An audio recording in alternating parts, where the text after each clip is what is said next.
Hello and welcome to Into the Dragonshrine. A rather simple concept I borrowed from a game of mine that I like. Our three dear, brave heroes today have all lost loved ones in their lives. And they all heard rumor of a fantastic place called the Dragonshrine, which is near the River Styx. Rumor says the dead can be brought back to life here. The cost is not quite as clear, though, but they figure that any risk is worth it if it means one last chance to be with their loved ones. The three individuals in question have all recently gathered at the mouth of the Dragonshrine, a large cave complex known often for its terrifying terror creatures, which are these just disgusting, powerful, undead monstrosities who, for one reason or another, can no longer find rest and live in the mortal realm, taking their vengeance out on the living. As the three of you stand outside this cave, the rank, putrid smell of death permeates the air. You can just sense the aura of decay emanating from this dark place. You know that there's almost no light to be had in such a dark and dreary place. And Joe, I don't care, Joe.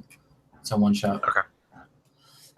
There's no light to be had in such a dark, dreary place.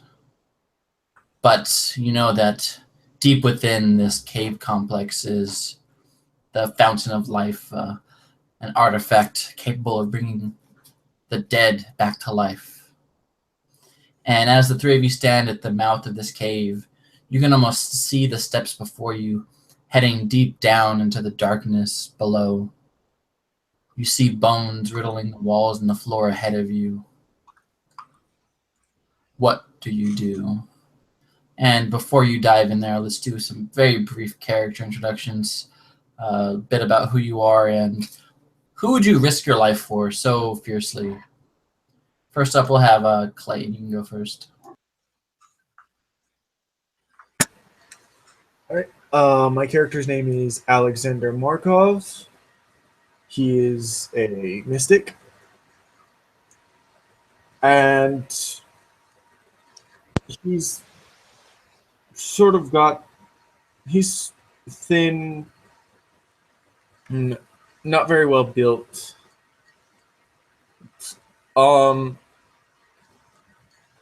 He is constantly fiddling with ring that he has around a chain on his neck.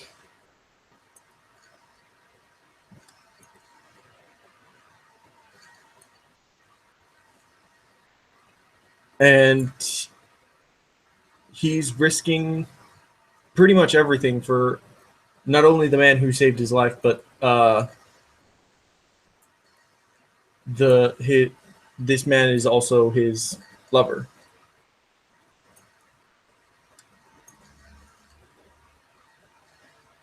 All right. Joe, can you go up next? All right. My character is Ronan von Severus. As you look at him, he is very debonair. His hair is always in place. It's very short. It's about medium-length brown hair. He's wearing like leather armor, but it's somewhat like pompered. Like it's got the frills and the and all of that you would see on someone who's more of a highborn.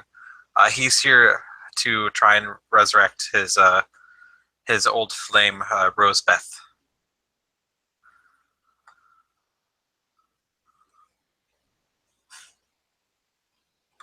All right. Keith, are you ready? You're the last one up here. Sure. What do you want me just to tell them about who I am? Who you are and why you're risking your life. Okay. You're just going to notice kind of a nondescript, very pale woman, about 5'10", 5'9", about 160 pounds. Not slender, but not thick by any means, but definitely very strong. Dead gray eyes, and as she walks in, her name is Alejandra Faina. She's human, of course, and she is here because when she was younger, she found, the right person, that person who was completely into the woods and into taking care of life and making sure that everything was balanced in the woods. And that person was taken from her too soon, and nothing has had any meaning for her since then.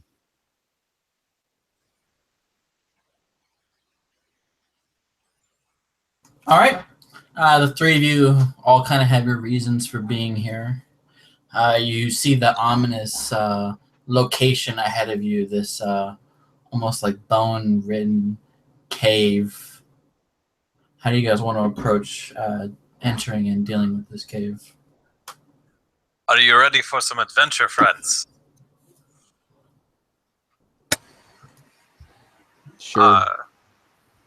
Ronan You only die will once. Ronan will light a torch, and he will take the lead. He'll be about 20 or 30 feet ahead of the rest of the group. Okay. The three of you kind of start heading down. You have Ronan in the front. He seems maybe a bit braver, maybe a bit more foolish than the other two. And yeah. Oh, I was just gonna say, he has the trap ability, Dungeon Delver, so he'll be looking for traps on his way. Okay. I'll also strike a torch. If nobody else is going to, I'll stay in the back watching our rear to make sure we're not taken from behind. The marching order will be Ronan, Clayton in the middle, and then Alejandra. Is that how you pronounce it? It's Alejandra with the V. You actually pronounce it. Alejandra? Yeah. Okay, I'm sorry. No big. All right. So she you wouldn't guys correct you. That's all good. All right, so the three of you kind of start heading down, and the first thing that's strange about this place, beyond just the awful smell of death, is you can almost hear the waves of a sea. But what's strange about this is you guys are 50 miles from the ocean. Perhaps the rumors of some sort of path to the dead may be vaguely true here, although the specifics you're not quite sure about. And on top of that, what's even stranger is, although it seem like almost like a normal cave, you see from time to time, you see these thick patches of just blood red coral peppered about, kind of almost in like banks, almost as if like at certain times this area has been underwater.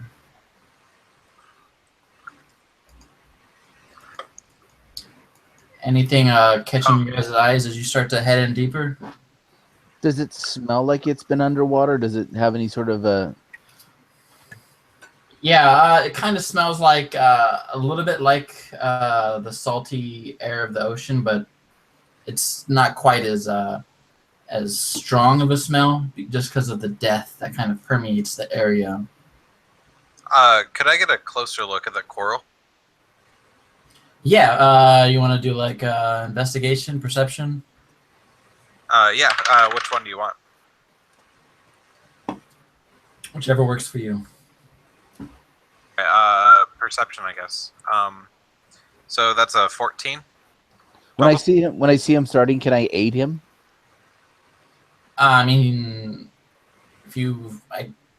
how are you aiding him looking at coral? Some places they'll allow you to give your bonus to them in perception. I know what the rules are. I'm asking, how do you assist him at looking at coral? I'm just gonna go next to him also and kind of like see what he's looking at and try to just kind of see if something's catching his eye.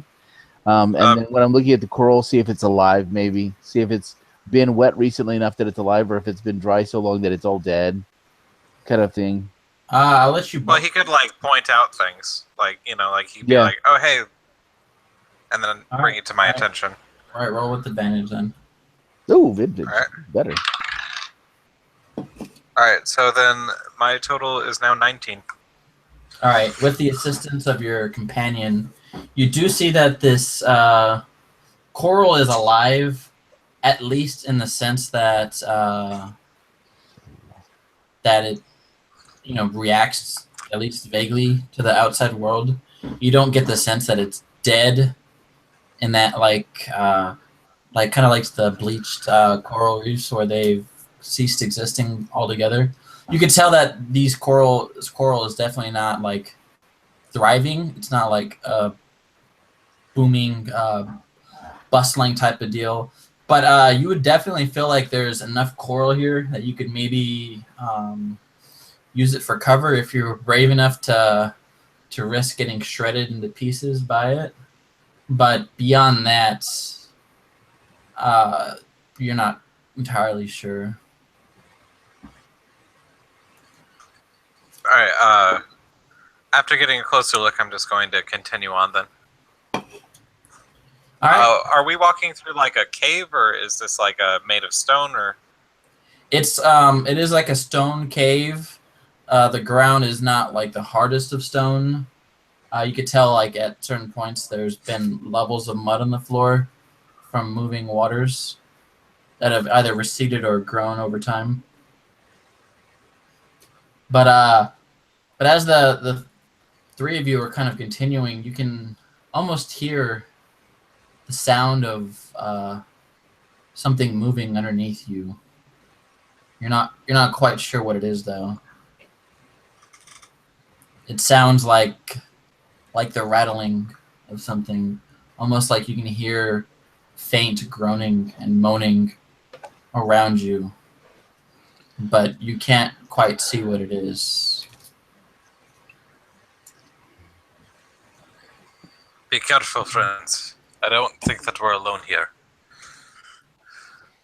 Groaning and moaning.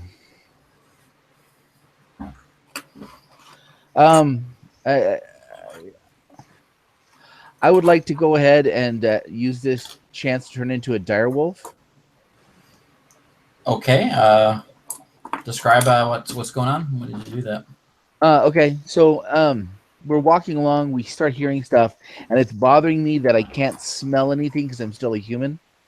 So I'm going to go ahead, and you'll sort of see me get down on all fours, stretch my neck out, like almost like I'm yawning or I'm trying to stretch forward, and quickly hair comes out of me. My muzzle starts to come out of my nose, and I become a grayed, sort of older-looking dire wolf who's probably around 6.5 foot long, a good 180, 200 pounds.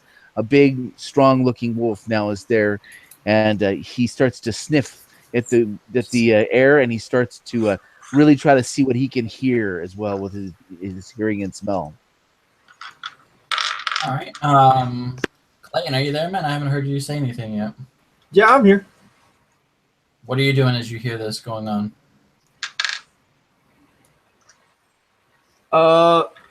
Alex would turn and sort of jump back at the fact that there's suddenly a wolf behind him.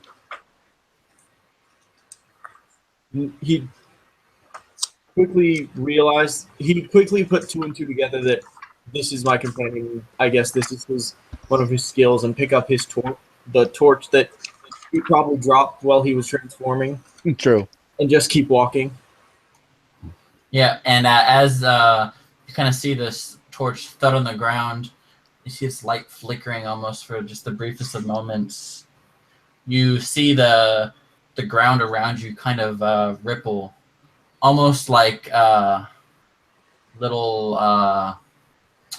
what are they called? Little crabs, almost kind of bursting out of the surface a bit, and you see just like hands after hands kind of just pulling themselves up from the muddy, rocky depths below.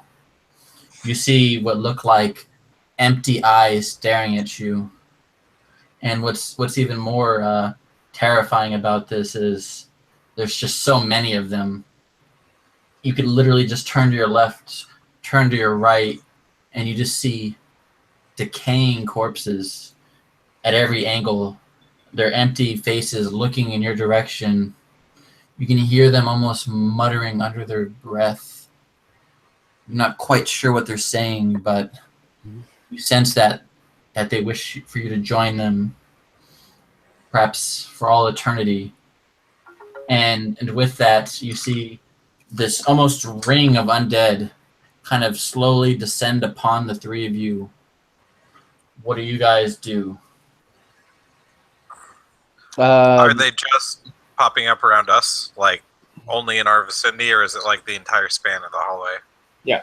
Basically, imagine the three of you are walking down this path, and your presence has activated all of these undead to kind of reform back into life, and they can almost sense that you're alive, and that's something they would like to feed on. I'm going to give you guys an opportunity to probably go first in the initiative here. So you guys can each have go first in this round of initiative against these creatures. But if you guys would like, you can roll initiative and determine how the order of the three of you go if you wished. Or you could just pick the initiative. It doesn't matter to me.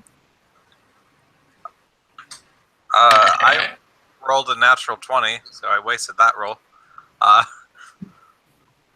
rolled a 6, so All right, type it out in the chat, guys.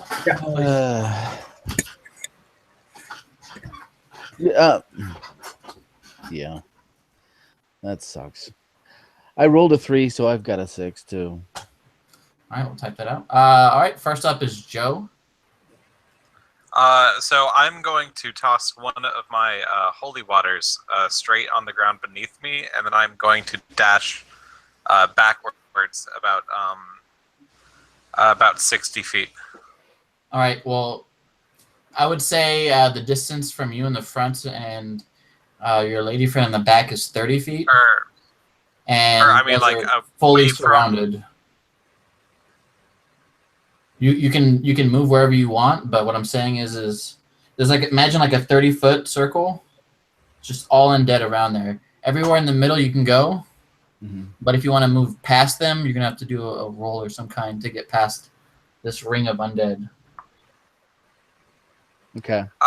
Okay, could I do like an acrobatics check to like jump over them? All right. The DC is gonna be pretty high.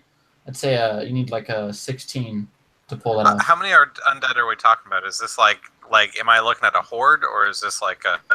You're talking like 15, 20 undead. Now they don't look like they're terribly strong.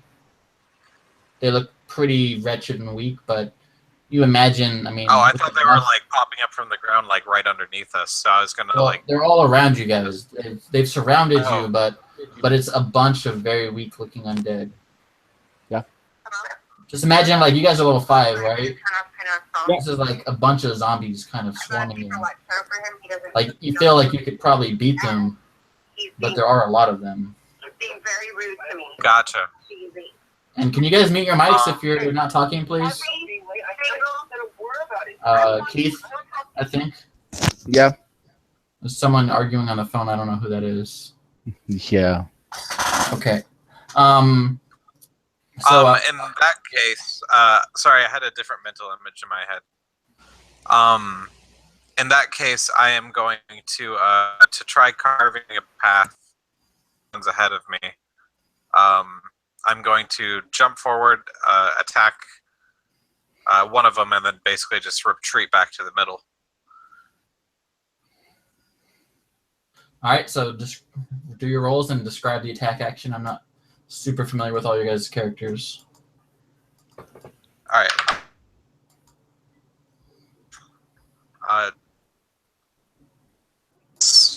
God, I should have written this down. 18 plus 6, 24. Yeah, it's easily a hit. All right, so that's shit. That's 9, 12, 15, I do 18 damage with my rapier. Okay, what's your class again? I'm a swashbuckler. Okay, so you do 18 damage as you stab into one, and you kill one just very easily, and your blade kind of pierces through and almost takes down a second one. You can see the horde is not nearly as strong as they might seem. Yeah. I'm just getting close enough just to like swishy poke, and then as I'm finishing up my slash, I'm using that momentum to sort of jump back. Have you ever seen like a rapier? Yeah, I know, Like I know how rapiers work. Yeah. Yeah. So I'm gonna swishy poke, jump back, and then retreat to the middle of the group. Okay, so you see your friend kind of leap in, just skewer one of these undead monsters, and then immediately leap back to safety. Yeah. All right. Up next, I believe. Anything else you're doing? Oh, I was just gonna say to my friends, try carving a path. All right, I believe up next is Keith. Okay. Yeah, sorry about that. My ex-wife called me. So I see him. I'm kind of backing up, and I see him start to attack. So I'm going to come over, stand next to. Is he a rogue? What's he? I'm a rogue. Yeah. It's okay. So I go right next to the rogue, and whoever is kind of between, like next to the person he just attacked, I'm going to just get next to him, and I'm going to jump at their face and strike out with a bite, which. I rolled a nice little natural 20, which 46 plus 3 is going to be a 22 for hit. Okay. Or for the damage. How much total? 22. 22 damage. All right. Which, if it doesn't kill him, he has to make a saving throw, or he will be knocked prone. These are like paperweight zombies. They're very easy to kill. Describe ripping apart like 3 of them with that ferocious strike. So he backs up. He sees where the rogue is, and she comes over to the side of the rogue, sees him attacking, gets next to him, crouches, and leaps forward. You can see both of the claws on the side go out, and her face bites into these bones and thrashes around and just tearing these bones out of these the soft inner guts of these dead zombies, just pulling what is inside out and just removing this, at least one of them, their head from their shoulders. The other ones, perhaps you can see just the claws pulling this rotten, dripping flesh off of its body like the goo that comes out of an old and nasty vegetable that's been left for too long, and then snaps back to right next to the rogue, and stays right next to him to sort of back up his natural ally. All right, and up last here is Clayton. Yeah.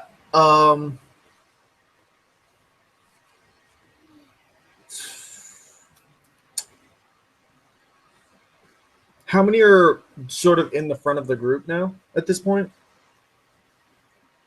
You guys have definitely carved open a path. You figure you've probably knocked out about a quarter of them, so probably like the front terrors are mostly taken down, although you can definitely see plenty of them behind you and to the side of you. Okay. Alexander just raises his hand to one, and sort of an invisible force just goes and pushes it. I'm going to use Mind Slam. So what the target needs, what one of them needs to do is make a con saving throw. Okay. The DC is 14. 14. Okay. Is it only targeting one of them? Yeah, it can only be one. Okay. Just so you guys know, these are kind of being treated as one large monster here. So if you hit a creature hard enough, you could potentially get collateral damage here. All right. With a very powerful 7, I believe they failed miserably. All right. So it'll take 2d6 force damage. Not bad. 7. Okay, just 7 damage. Yeah, and if anything is large or smaller, it gets knocked prone. All right. So as you kind of cast a spell, how does it look? What's going on here? Describe it for us. It's just sort of a wave of his hand, and suddenly one or more of the creatures is just knocked back into the wall. Kind of like force push him, basically. Yeah. All right. So you see your third ally kind of do a bit of a force push, slam one of these zombie creatures to the ground with some sort of strange force, not quite familiar to the two of you. But as that happens, you see this ring of undead monsters kind of swirls about you. And you just see just a wall of open, slack jaws kind of drooling as you see these zombies kind of descend upon you. And with that, you see just a flurry of bites. You see just teeth after teeth trying to bite down on each one of you guys, trying to devour you here. And I'm going to roll some quick attacks. The first two will be on our rogue. It's a 13 and an 11. No, that's not going to do it. And then on our druid, ooh, they crit you back, druid. Sorry. Don't worry. The second one misses you with a 9. And then last, we have Clayton. The first one misses you, and then the second one that was knocked prone kind of struggles over to you, kind of still clawing its way over. You see it doesn't have the wherewithal to stand back up, as you just see it awkwardly swipe at you from the prone position, just completely missing its strike. So basically, the three of you kind of just see this wall of flesh kind of descend upon you. You all easily manage to duck out of the way, the exception of your wolf, who gets just this nasty, wicked bite on the neck. As you just kind of hear a bit of a yelp pop out. As she takes, 4 damage as I roll minimum damage, pretty much. What? Damn. Yeah. So you guys basically are just kind of surrounded by these zombies. You definitely made a huge kind of cut into them, but there's just so many of them, guys. And with that, we head back up to the top of the initiative order here. To Joe. All right. Keep having to check my mic to see if it's on.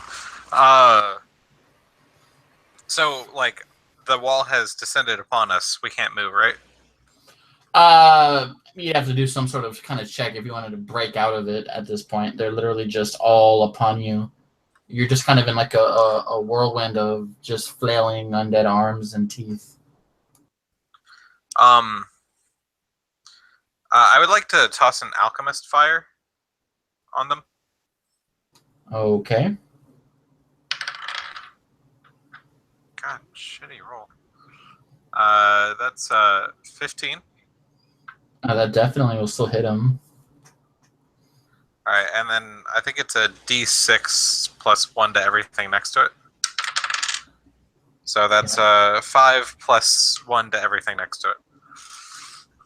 All right. I'll say that you kind of toss this right onto one, and you just see this fire erupt and just spread out amongst all of these undead. I mean, there's so many of them, though, it obviously can't hit all of them.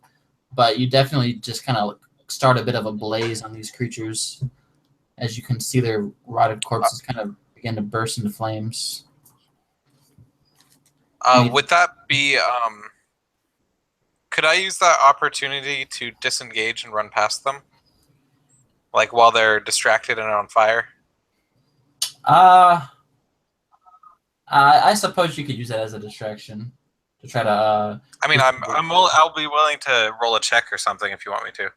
Yeah, just do just give me a DC 10 acrobatics to avoid getting tripped. All right, that is a 14. All right, you managed to kind of use this fiery distraction to kind of escape this wall of undead creatures. All right, and I'm going to move my full 40 feet. Okay. And up next we have Keith. What do you do as you just see, all you see is just disgusting rotted flesh surrounding you. Okay. She has really no reason to live. She's not that concerned about dying. She really kind of welcomes it at this point.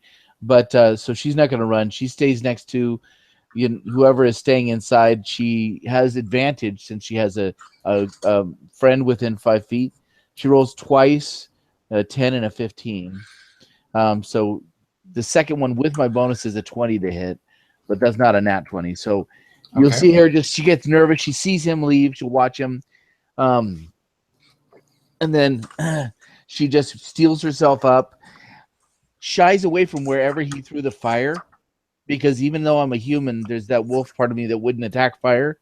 And I'll kind of turn the other's way and I'll strike, and it gives me 15 total points. Whatever I'm striking at. And it's just going to be a lunge, and then I come back to be beside the caster who is still there. All right, so it's 15 damage then. Okay. Yeah. So you guys see this wolf just tear into this horde of undead, just ripping more of them apart. And as this happens, you kind of see this herd almost kind of thinning out. You guys feel like you've killed about half of them already. They don't seem to be much of a threat to you guys at all. But as you kind of rip these creatures apart, you see kind of a little bit farther ahead, almost like you see the trees part and you see what's behind it. You see almost like the creature that's in charge of these beasts. You see this strange skeletal figure. Its empty eyes are just lit ablaze with the fire passion of death. It's holding this just disgusting, wicked-looking, chain-looking sword as it kind of stares out at the three of you. And up next is Clayton.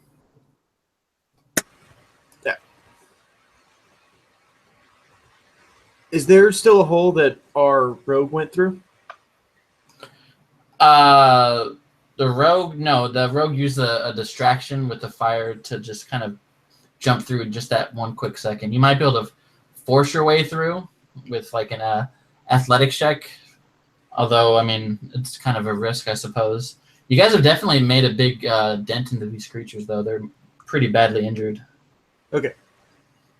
Can I see past the creatures down the direction we were walking? Yeah, I mean, ahead of you, they're not as thick as they once were. You can see through the darkness a bit. Okay. I'm going to use my nomadic step ability, which I spend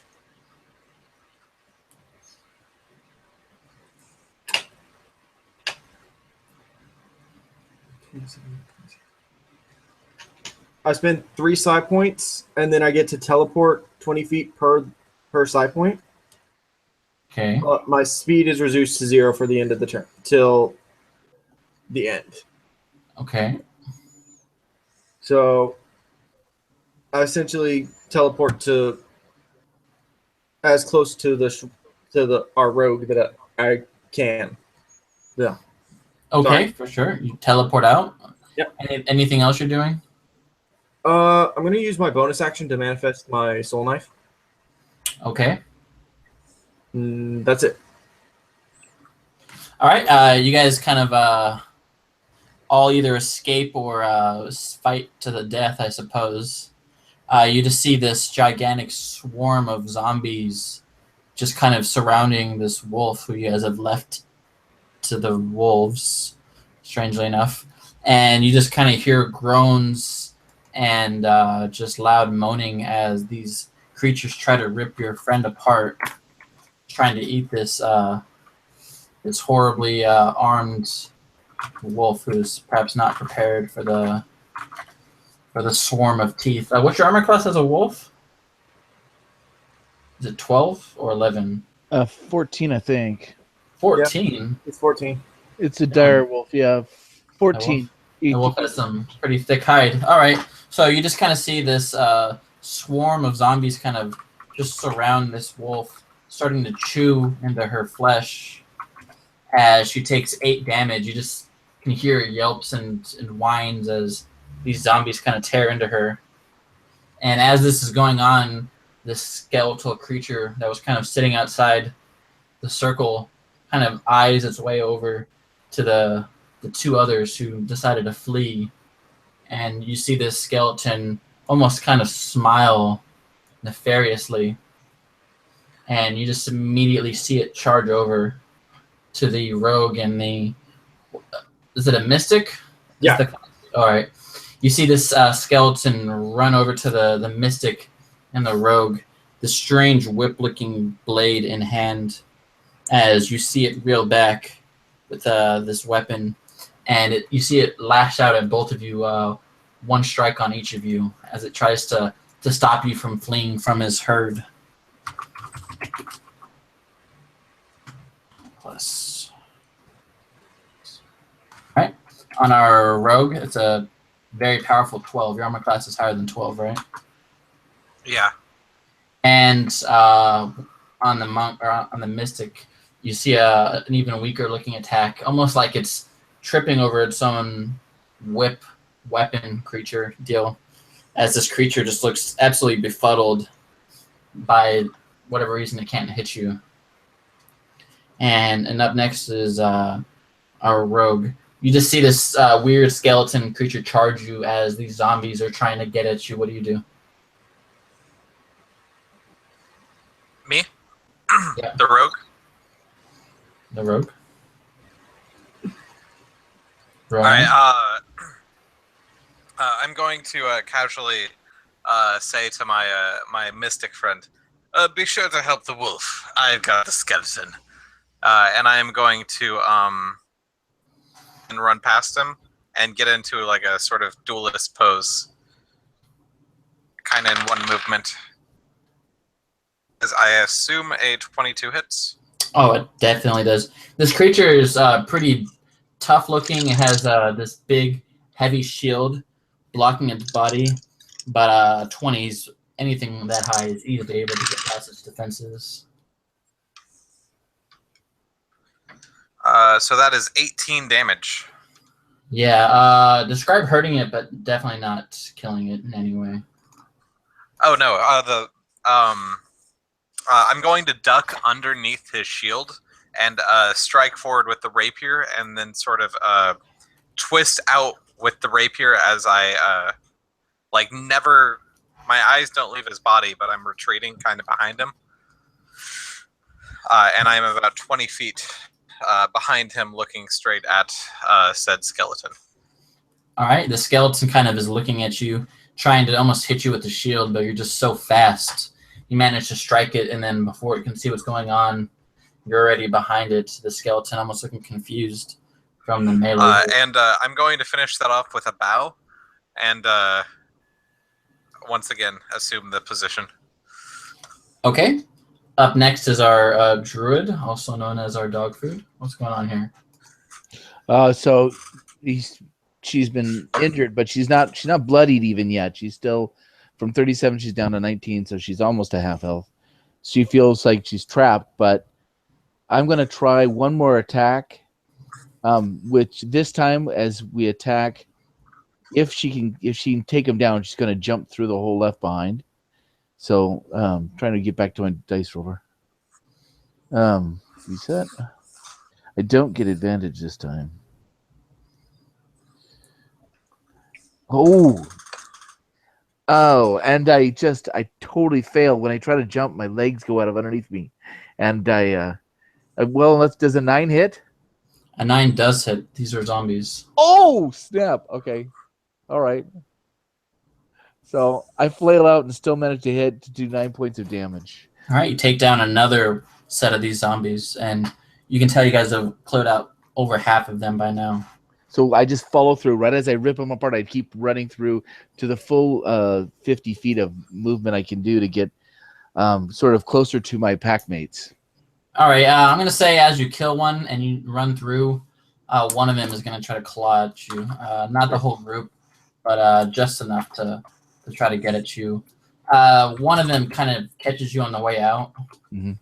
You take 3 more damages. You kind of just burst through this kind of horde of undead creatures as they kind of waddle their way in your direction. Okay. All right. Up next is Clayton here.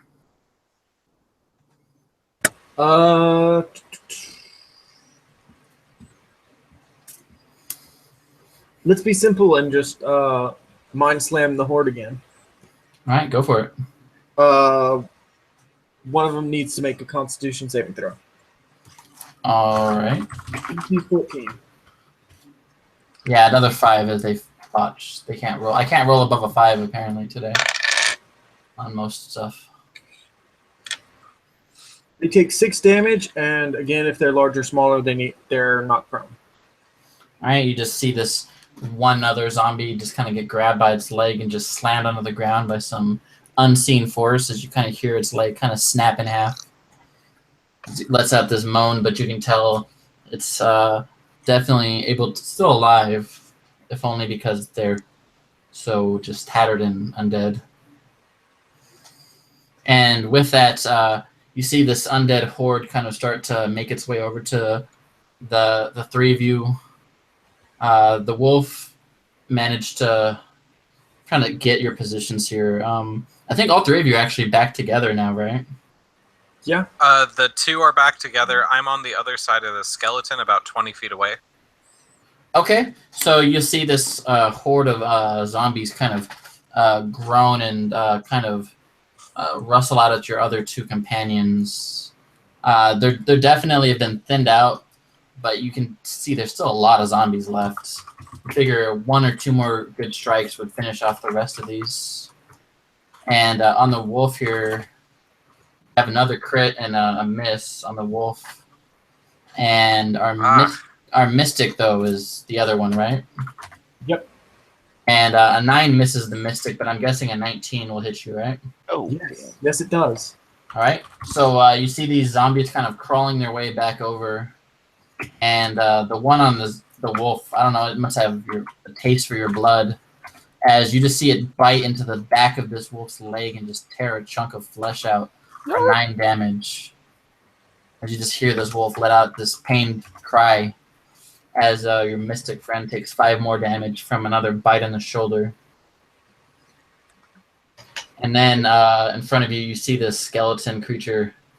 He kind of almost cackles as he watches your companion starting to get devoured by this horde of undead creatures. And as he does so, you just see him pull back this chained whip, and he just strikes out at you twice, trying to take you down to his level. Does a 17 hit you? You were pinging. Who are you attacking? Me? Yeah, our swashbuckler. Yes, a 17 does hit me. All right, you see this chain. It almost looks like it's on fire. As it hits you, you see. I will use my. I mean, I'm still hit, but I'm going to use uncanny dodge to as a reaction to have it. All right. You see the damage kind of hit you, and you manage to kind of dodge out of the way, kind of deflecting some of the flames. But after all the damage is cut in half, you take 3 damage. Okay. And as you kind of dodge out of the way, at the last second, you feel this whip kind of grab you by the leg, and it tries to trip you up on the ground. You need to make an athletic or an acrobatics check, or you get knocked prone. Gotcha. Does a 13. Yeah, save just me? barely. You get tripped up, but at the last second, you manage to catch yourself before you take too big of a fall. And then as it pulls back this whip for a second strike, you see this blade kind of rear forward, and it gets caught in a piece of coral, and the creature stumbles a bit, and you see it kind of just hiss and growl as you just see it pull with all its might, and it yanks this large chunk of coral free. This creature's kind of just staring at you with this flaming coral stuck in its blade, as that's all this creature can do for now. We head back up to our rogue here. What is our rogue doing as you just got whipped by a flame thing? He's going to laugh to himself. Is that the best you can do? And then he's going to charge forward. For a 24. I'll take it. Definitely hits.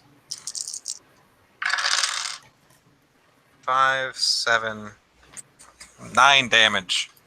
All right. Yeah, you hit this creature, and it looks injured. You can tell that time it definitely kind of staggered a bit from the strike. You can sense that the fire in this creature's eyes are starting to kind of go dim as it kind of struggles to stay up. You can see the only thing keeping it going. I at am this then point going is- to use dash, and because I'm a swashbuckler with the mobile feat, anything that I attack can't make opportunity attacks against me. Okay. And I'm going to retreat back. Let's say I move 20 feet up to attack him. So then that would be 60 feet back. 60 feet back, so trying to I don't think. know how long the hallway is. It's. I mean, this is assume it's that a it goes pretty on large forever. it's a pretty large area. I guess yeah, if you do a move and then bonus action dash, you can get pretty far away from this creature. So you kind of strike it and then you just kind of run away, leaving it there, almost confused by the situation. Maybe not a full 60 feet. Maybe like I'll just go 40. Okay.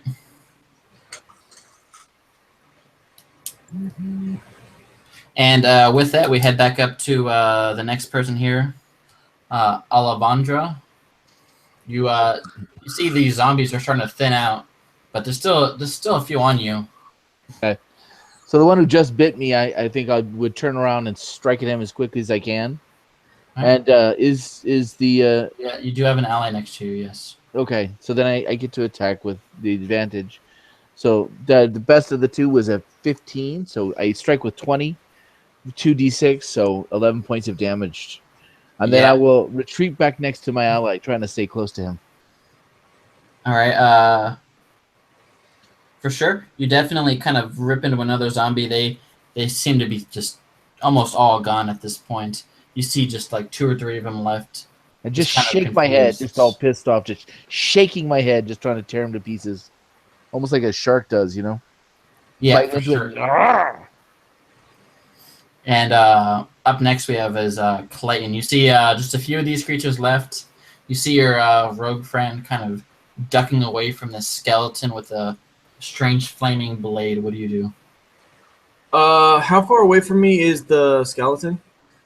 About, I'd say, like 20 feet away from you. Okay.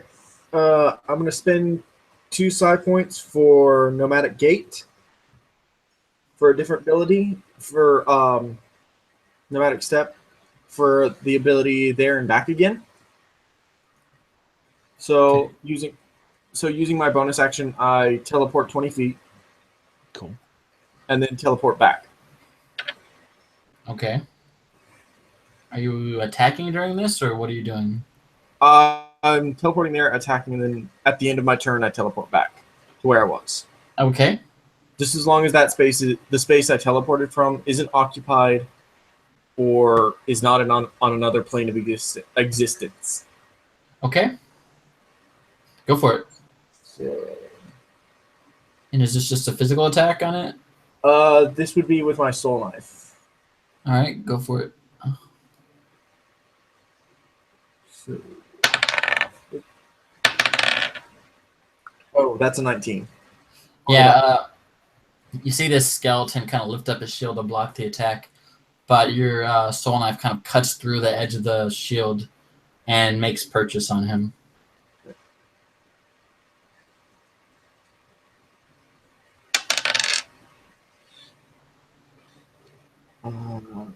That's 10 damage. All right, with 10 damage, you kind of hit the skeleton, and you see its body kind of vibrate, and it falls to one knee, almost defeated as you see the fire in its eyes kind of fade out. It almost just looks like a normal skeleton at this point. But you teleport back at the last second, see these zombies still there, trying to swarm your allies. And with that, we'll go to the zombies here. 2 of them are going to attack your wolf, and one's going to attack you as you pop back into existence here. I keep trying to type into Hangout chat like a champ. Okay. On the wolf, we have 12, which is a miss, and a 21. These zombies are doing a number on the wolf, at least. Yep. And the one on the Mystic is a 20 to hit. That hits. Okay.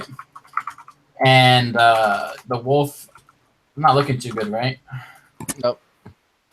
All right. You just see this wolf get chewed on yet again. 4 more damage as this thing just rips another tuft of fur off this wolf, just savaging it. As the Mystic takes 4 damage as well, just getting beaten down. How are all of you guys looking right now as you're getting torn apart? She's bleeding from her hindquarters where she's taken multiple attacks, and her fur looks rough. We don't know that the healing doesn't work, so I would normally use a bonus action to try to heal myself as a druid. You can do that. How is it going to look when you try that and it fails? You kind of cast the healing spell.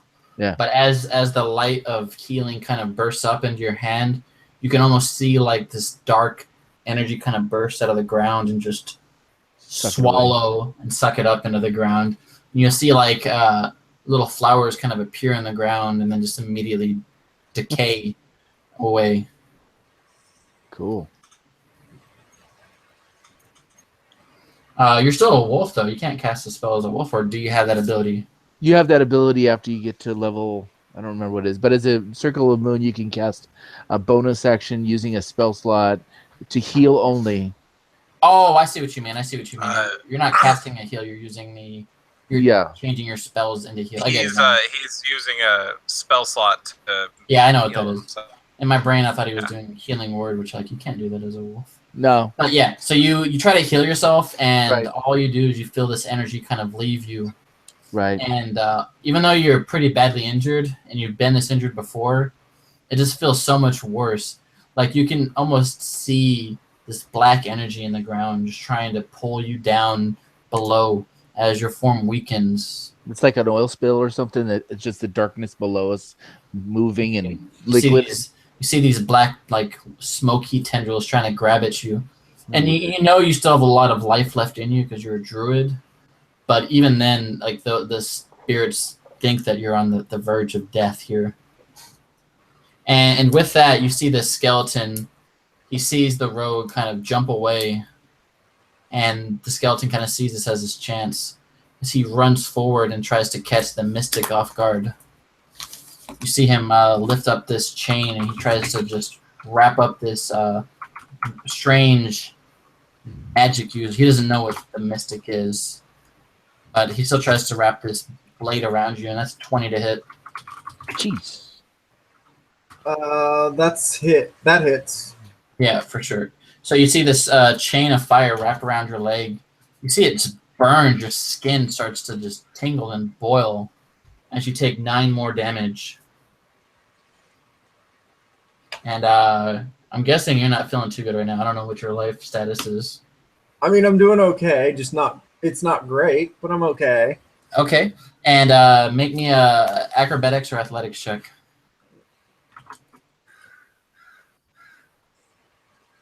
Oh, what is this?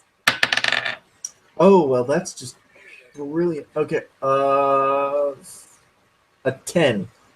Yeah, 10's not going to do it. You feel this chain wrap around your leg, and as your leg is burning, you see it pull back, and your world gets turned upside down as it just flips you and knocks you off your feet. And as you're kind of trying to get back up, you almost see it hammer fist you, this blade coming right down on top of you. As you see this fire burn into your body again, you take 7 more fire damage as you just see the skeleton laughing at you. As you just see it immediately run up and get in your face. You feel like the call of death is starting to come for you, but you can tell the skeleton is not doing as well either. You can see the flames on its blade kind of just flickering weakly. And with that, we go back to our rogue here. You can sense victory is near, but your allies are starting to get worn down here. What do you do? I'm going to charge back, grab the shoulders of the skeleton, and plunge my blade into him for a natural crit. That was kind of funny. What do you do with sneak attack in that sense? Did you crit it or what? Yeah, I got a natural 20. You just double the dice you roll. I'm guessing you do 3d6, so So, 6 like, plus your weapon damage doubled. Can you just describe how you just eviscerate this skeleton? It's pretty low. 9, 10, 11, 12, 13. 13 on the, like, normal strike, and then that's a crit. So you say that that's enough to kill it? Oh, it's more than enough to kill the skeleton. I mean, I haven't rolled for third section. You're kind of cutting out, Roll. Joe. Like 13. All right. I'm not too worried about the rolls here. Can you just describe what's going on here as you kill this Okay, creature? that's what I was asking. As he charges forward using a dash action to get close, grabbing the skeleton, plunging his blade, he whispers into the skeleton's ear before the light fades from his eyes. I told you that I was your opponent. And then with a twist and a flick of his wrist, he rips the top section from the bottom. All right. You see this flaming skull kind of get popped off the body, and as it kind of hits the ground, you see all the fire kind of extinguish, and it kind of goes still as this creature kind of goes completely dead at this point. And our wolf, you see these zombies are still on you, but there's just so few of them. They're all just confused at this point. What do you want to do to try to finish this off? Well, so she tries to heal herself. It doesn't work. She sees the life coming out of herself. And, even though you're a druid and you're not really a wolf, as you're getting close to death, you're getting desperate. So she'll turn, she'll attack again. This time as she attacks the undead, I can just imagine her being so desperate for food. She'll go for his brain, the only part of him that still has any life, and just attack right into his skull, and then just try to eat whatever gray matter is left in between there and just go for it. Yeah, make me a con save. Let's see. Con save. Reset. Roll.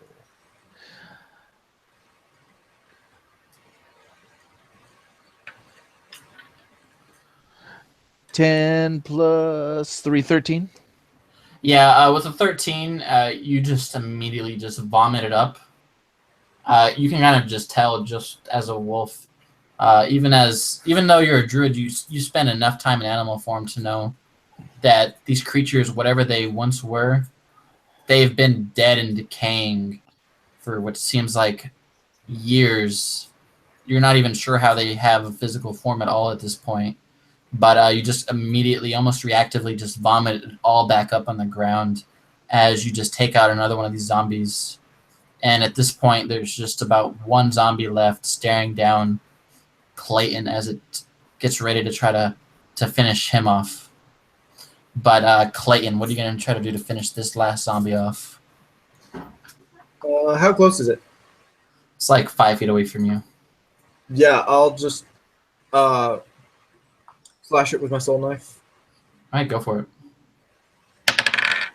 Natural 20. All right, describe how you finish off this last threat for now. It's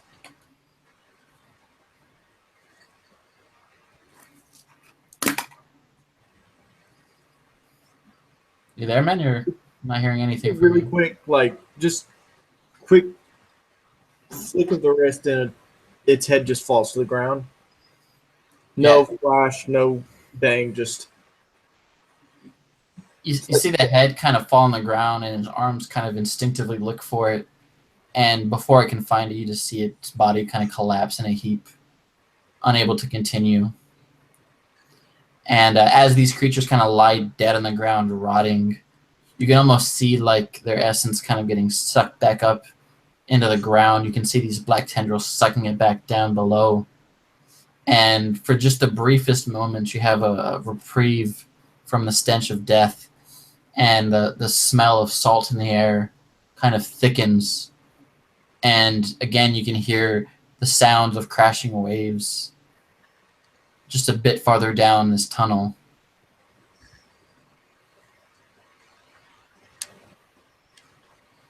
What do you guys do? I'm gonna come out of the wolf form and just sort of like stand up and just check myself and ask them, okay, that was interesting. Which way do you think we should go next? I feel like I'm being drawn toward the waves. Yes, I think that we should proceed further in. Agreed. All right. The three of you kind of continue meandering down into your inevitable doom. And as you guys kind of turn around a corner here, corner there, you see what looks like almost like a beach, but you're underground in a cave. You can see kind of where this dark, murky water kind of is reaching the inside of this cave. And you see what looks like maybe an abandoned boat here or there. And off further along, you see this path kind of follows this strange, kind of dark, underground beach kind of for a while. You can't quite see what's all down that path. But you see a dock. And on this dock, you see a strange, dark, hooded figure standing at the edge of a boat. You can see its kind of empty face kind of staring at the three of you. It doesn't seem aggressive. It's just kind of watching the three of you.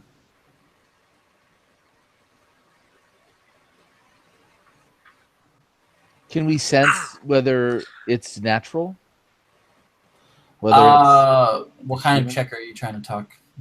Just like after seeing dead things in here, I immediately would be wondering if it's living or dead. Give me a perception check. Just a quick question. Would we have been walking long enough for us to use our hit dice? No, there's no healing in here at all. Of any kind. You can feel death itself is clutching at you, and you feel like if you were to stand here for any amount of time, those creatures would come back. The tendrils of darkness would grab you and perhaps bring you down to death. This is a one-way trip unless you guys prove victorious and can escape. Yeah, I rolled a 3, so with my +3, I get 6 in perception. It is it definitely is humanoid in shape. You can't see what's underneath the hood. Right. It looks about the same as Clayton's picture. A vaguely humanoid shape beneath a cowl. Gotcha.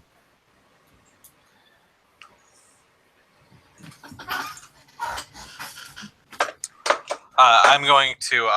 Does it seem like it's actively aggressive towards us? Like, is it going? No, you see. Like, does it have a weapon ready? You see, it's the only weapon it's holding is an oar, and it's not even holding it as a weapon. I'm going to look at my compatriots, and I'm going to look back at the person, walk forward, and be like, "Can you usher me safe passage across?" And the creature kind of pauses, and as you kind of get closer, you kind of look into the robes, and you see like almost like a black void of nothingness. But you hear a voice kind of exit the robes, and the creature kind of almost cocks its head to the side, a bit confused. It is not often that the living wish to enter the land of the dead.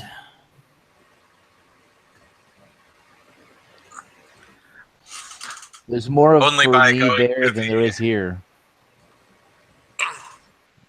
I have nothing left. Only by going to the land of the dead can I bring my dear Rosebeth back.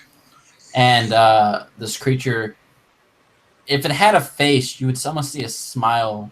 You can almost see like the cloudy, smoky presence that it has almost kind of curls into a smile. And it shakes its head. I'm sorry. None of you have the fare required for such a travel. Although, I could be convinced to bring your companion back to you. Is that something that would interest you? Yes. Yes, by all means, yes. I would pay any cost. And the creature kind of stares at the three of you. It would be so easy to claim your souls, but alas, someone has foreseen your arrival. All you must do is enter the fountain of life. Inside its waters, you will find a coin. With this coin, you can purchase fare into the afterlife. In exchange for this coin, I can revive your loved one. It is a simple enough exchange. But be warned, if any of these creatures slay you, your soul is forfeit and you are to join them until the end of time itself, or until some fool is heroic enough to sacrifice a coin on your behalf.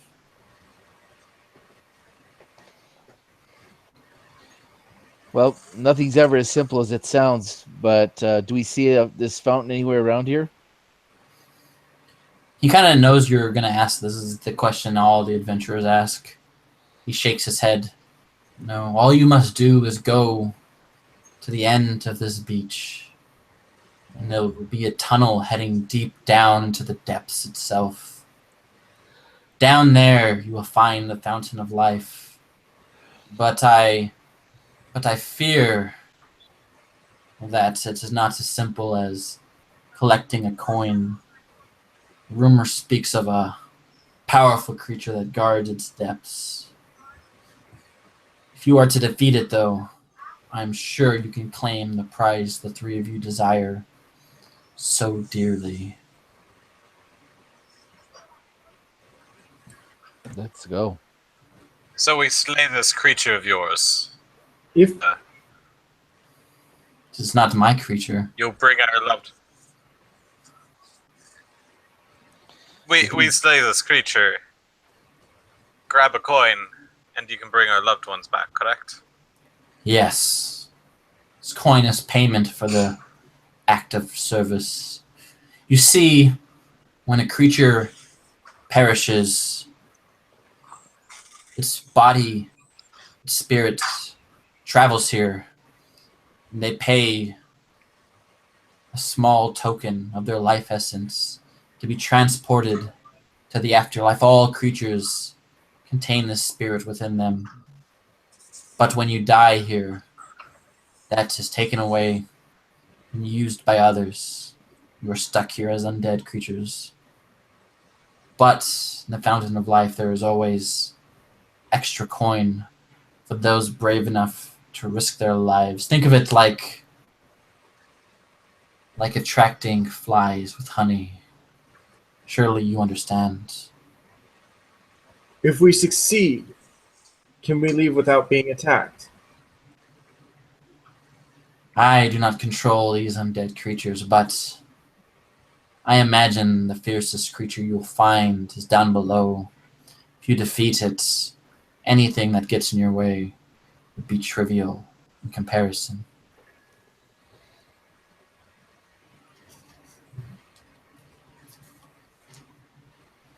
I must remind you, I am not in charge of these creatures. They are merely inhabitants of this cavern. I do not control them any more than I control you. They are merely a complication in the afterlife. But the three of you look like you are capable individuals. I believe you will return, coin in hand. He says hello.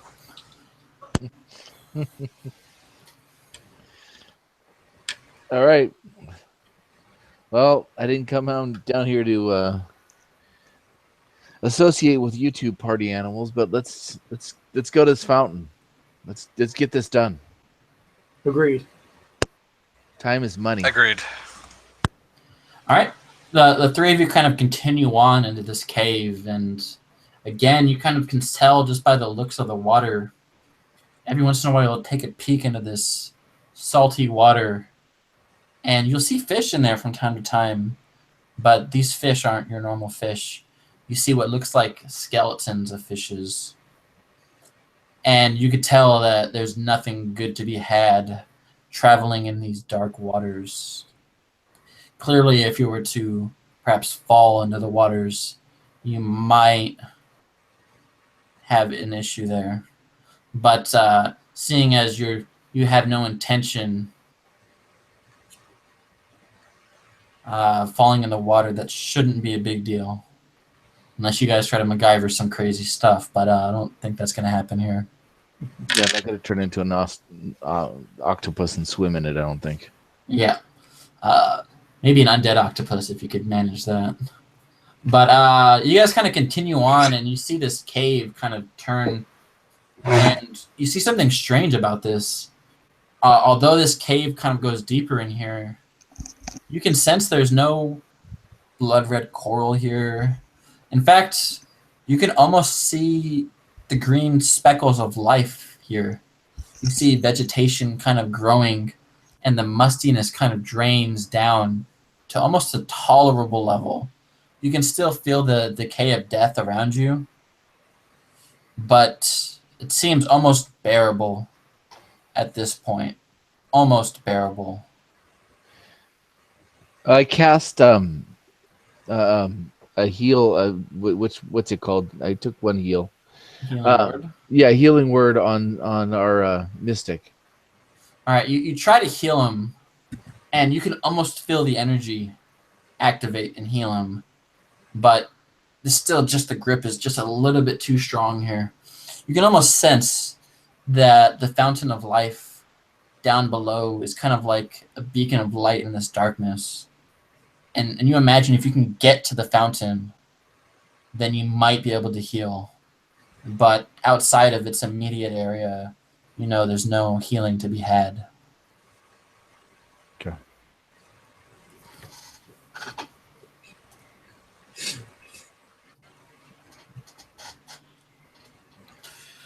You guys gonna continue? Anything else you want to do? You can, I don't know what you guys want to do, if you have any plans. Just gonna walk slowly. I'll pull another torch, light a torch, using like produce flame just to light a torch, and then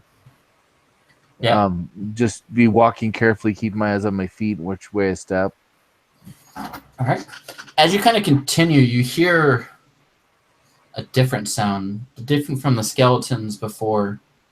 It almost sounds like labored breathing, but you hear what kind of sounds like a steam vent kind of going off, like the sound of a loud mist, and you almost smells sulfuric. It smells like rotten eggs, just worse though. As you kind of continue down this tunnel heading towards the center of this area, you can sense there's some creature down below just waiting for the three of you.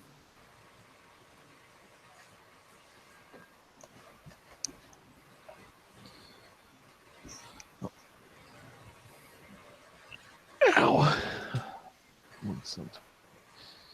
It would seem unexpected.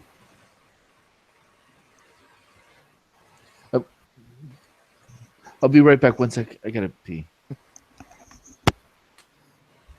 Okay. All right, guys. Let's sorry about that. take like a 2-minute break real quick. I'll take a 2-minute break, and then we'll try to get to the conclusion of this. This isn't too long, but depending on how you guys act in this next part, you could make it a bit longer. Just take like a 2-minute break. Take a drink. We'll be back. We'll be back at 6:38 here. Good plan. Thank you. All right.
All right, I'm back.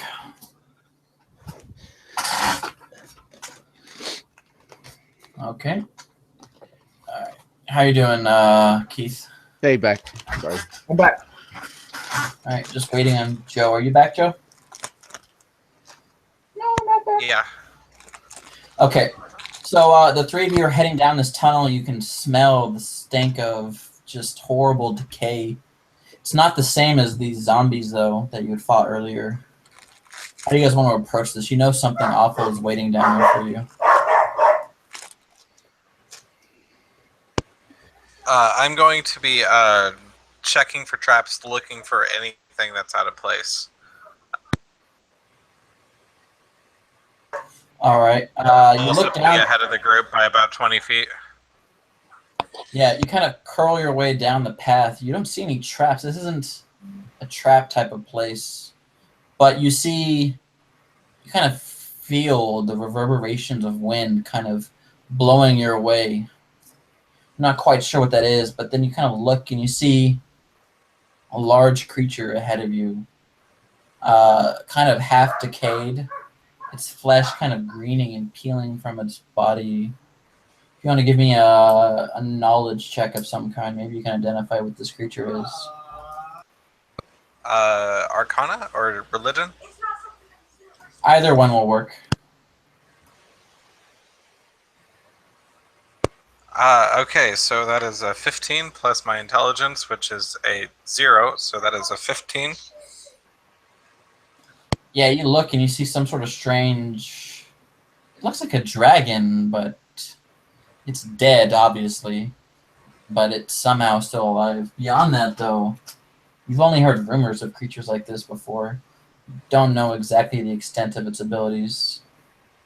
But it definitely isn't like the most colossal dragon you've ever seen. You figure its body is probably weak and decayed. I'm going to kind of hold up my hand for my two teammates, retreat back a little bit, and say, "There seems to be a large kind of creature. I'm not sure how we should approach it. I could rush it and gather its attention while you sneak up from behind. How do you think we should do?"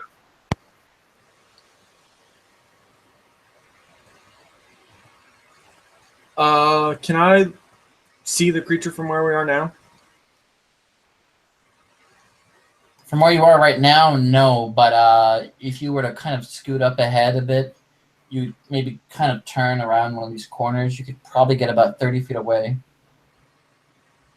Yeah, I'm gonna take a look and see if I can identify this thing. Okay? You said religion or arcana? Either one will work.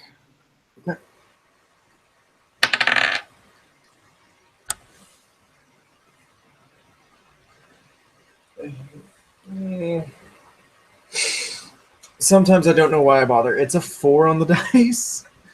And It's despite my +6 modifier, that's only going to be a 10. So definitely an undead lizard. Definitely is at least lizardish. Doesn't look nice, though. yeah.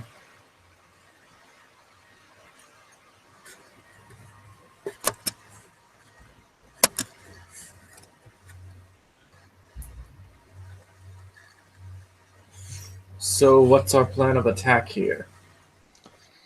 I don't know. I'm going to pull out my my sword, my whatchamacallit, Scimitar?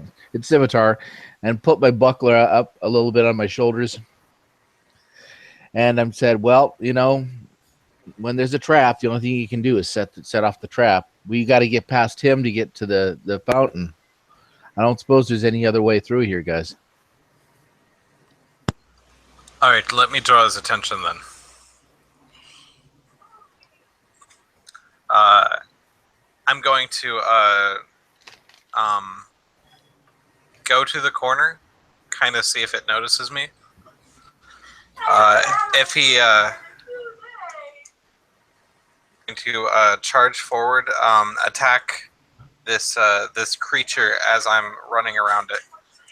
All right, And roll I'm me a- going to use roll my me a full stealth- 80 feet of movement. Roll me a What? check.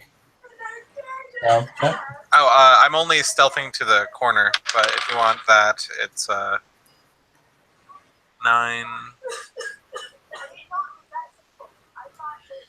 15. All right, let me see if it notices you coming.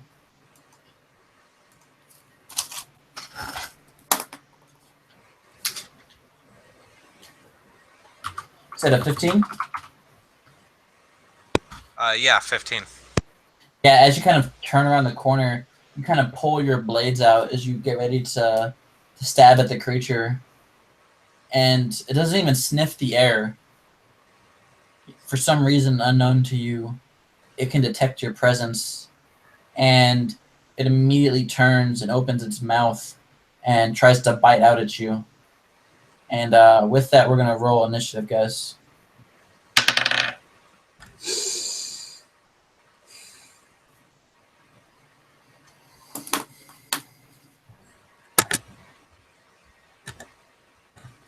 Tell me, you guys, type out your initiatives in chat.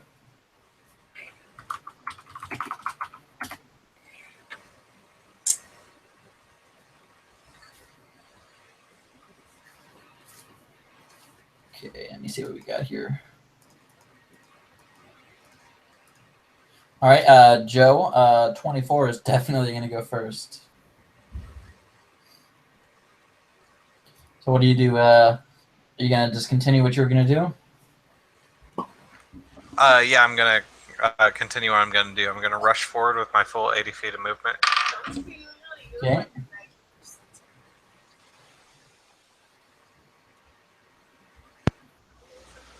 I don't know what Katie uses. She might have something that everything in our cabinet you can look through and use. I don't think so. If we have it, it'll be in that cabinet. Sorry about that. So I got a 13 plus 6, 19. Does 19 hit? That hits. You can tell this dragon has tough rotted scales, but they're nowhere near as strong as a living dragon. Alright. Those are shit numbers. Wow. 3, 6, 12. 12 damage. And full 80 feet of movement to get to it and past it. You're running past it, like into the... Well, I don't really have a good visualization of this room, just because there's a lot of background noise. Yeah, so you see this dragon is kind of standing there. Its wings are out, blocking entrance into this cave. You can tell its entire mission in life is to not let anyone pass. Oh, then I'm going to upset its mission and attack it, run past it, and use my 80 feet of movement to get as far that way as I can. Its body is blocking it, so you're going to have to try to contest it to try to get past it. Is it like the size of the doorway? It's a dragon, dude. Blocking the doorway, has wings and everything. You can try to get past it. You can move through a space. Cannot move through an enemy space. Yeah. Okay, well, I mean, I'll move to it, and then I'll... how big is this room? The room is, like, moderately sized, like 30 by 30, but the entrance kind of narrows to a choke point. I'll let you try to roll to get past it, but, I mean, this is a big, powerful dragon that doesn't want anyone to pass. Like, I'll let you roll for it, but it's not going to... I mean, it's going to be a hard roll. Alright, in that case, I'm just going to make my feudal roll here with my 16. Alright, with a 16 to try to get past it? Alright.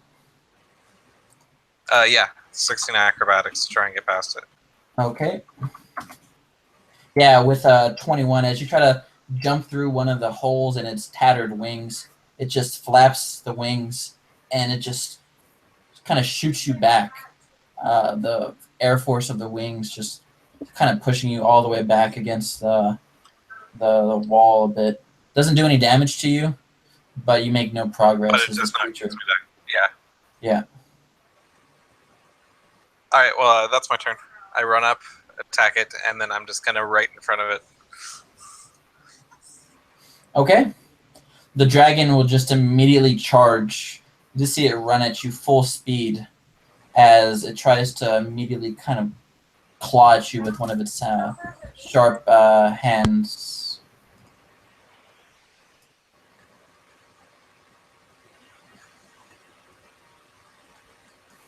All right, so the first strike, you see this dragon come at you.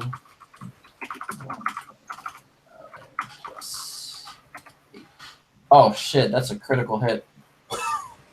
All right, that's not good.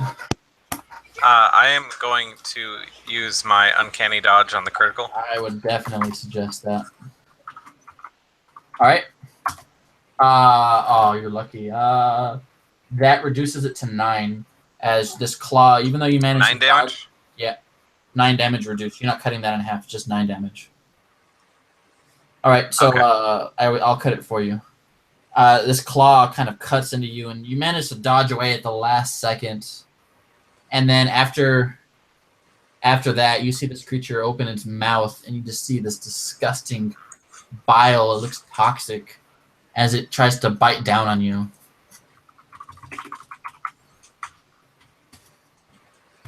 13 to hit as it misses. So 13 is going to miss you, right?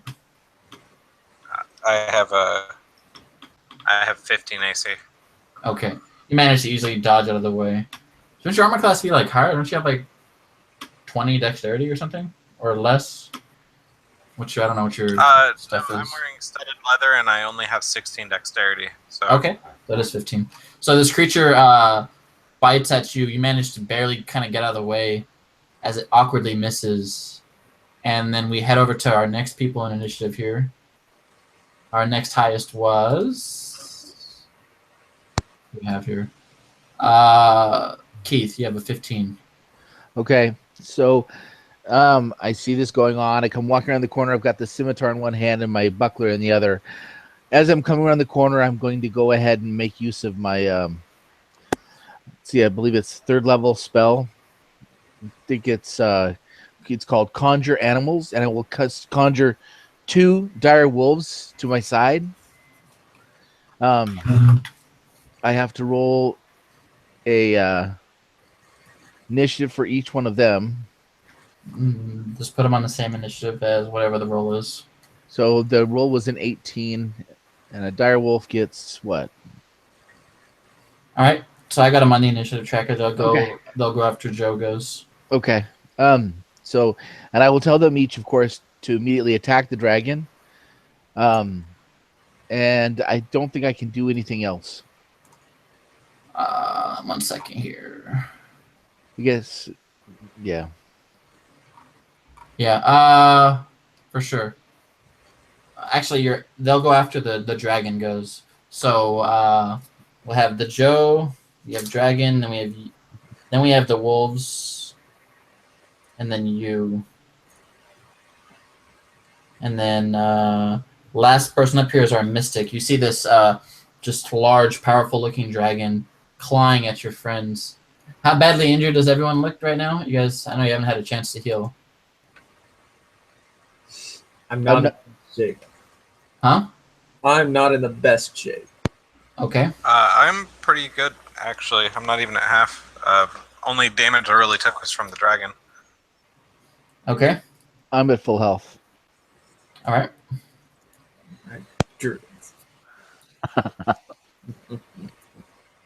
So what is our mystic going to do here? The Mystic is gonna Mind Slam because at this point he's feeling really injured and really doesn't want to get close to this thing. Okay, go for it. So, Constitution saving throw. All right. You know this dragon's pretty big and pretty tough looking, but we'll see. You never know. We can hope. The dragon gets a 16. Okay. Then it takes no damage. Takes no damage? No. Okay. Yeah. All right, you try to force push this dragon, but it looks like it's humongous and made out of just a mountain of meat, and it doesn't notice your force blast at all. And up next is Joe over here, our rogue. All right. So I am not where I want to be. I'm going to start off with my attack. Does a 22 hit? Yep, that'll hit. Let's see, 10, 16, 17, 19. 19 damage, and I'm going to my full movement to get around that corner that I was at before. To get around the corner, give me more specific where you're trying to go. Well, you said we had to look around the corner to see the thing? Oh, so you're kind of heading back up the way you guys came? Yeah. Okay. You kind of Around. Yeah, around the corner. All right, you see your rogue friend get kind of cut by one of these dragon dagger-like claws, and he just immediately just kind of books it out of sight. You don't know where he's gone quite yet. It's pretty far off. And as this happens, you see the dragon kind of turn.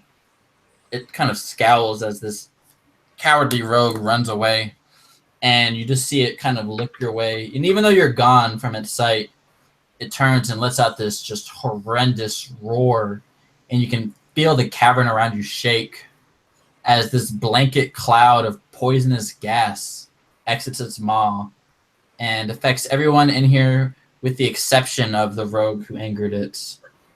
All of you need to make con saves. Sorry, guys. Okay, that's not bad. So I don't have to do it because I'm out of the room? You're out of there. And the wolves have to take the save as well.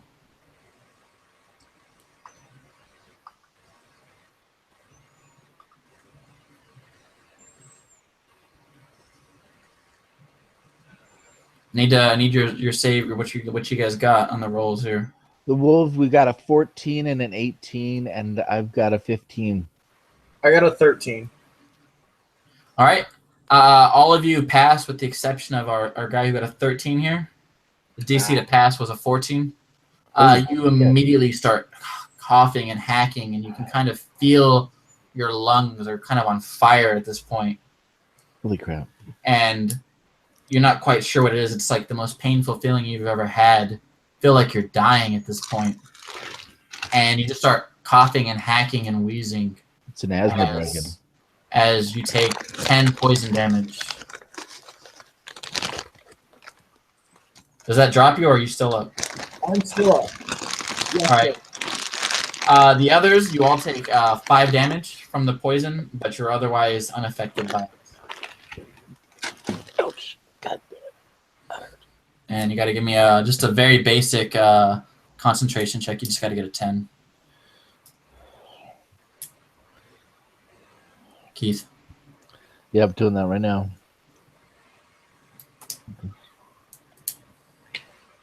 We got an 11. That's what's all you need is an 11. All right. So this dragon kind of growls out at you, and it's definitely been injured. Rogue definitely did a number on it, but you can tell this is a powerful dragon, and it's not ready to go down quite so easily. Up next are these wolves. What do they do? All right, so the two wolves are going to attack obviously with bites. Each They one have, of them, they have advantage. So you get a 19 and a 2, a 12 and a 10, so a 24 and a 17. Those are both hits. Okay. It's 2d4 plus 3. So altogether, we'll just do 4d6s plus 6. Okay. 19 points of damage. Ouch. Yeah, these wolves just tear into this dragon and lets out this pained cry as these wolves are just trying to tear it apart. But it's still alive. It's definitely pretty badly injured at this point, though. Doesn't seem quite as powerful as it was made out to be, though. Up next is our druid controlling these wolves. What do you do? Okay. So I'm just gonna go ahead and attack them with my scimitar. I'm gonna walk up there and strike it with my scimitar, which is. Ooh. How much is that one?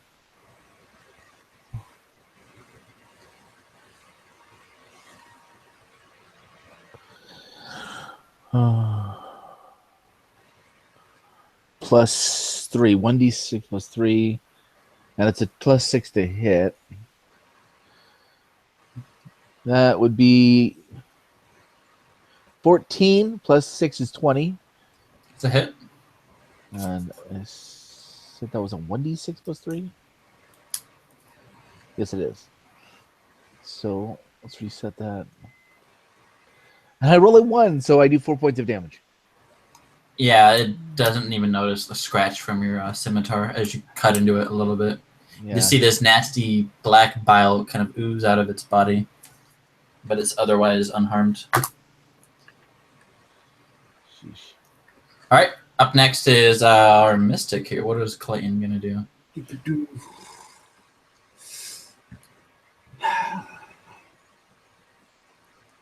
Yeah, we're gonna mind slam again and hope it works this time.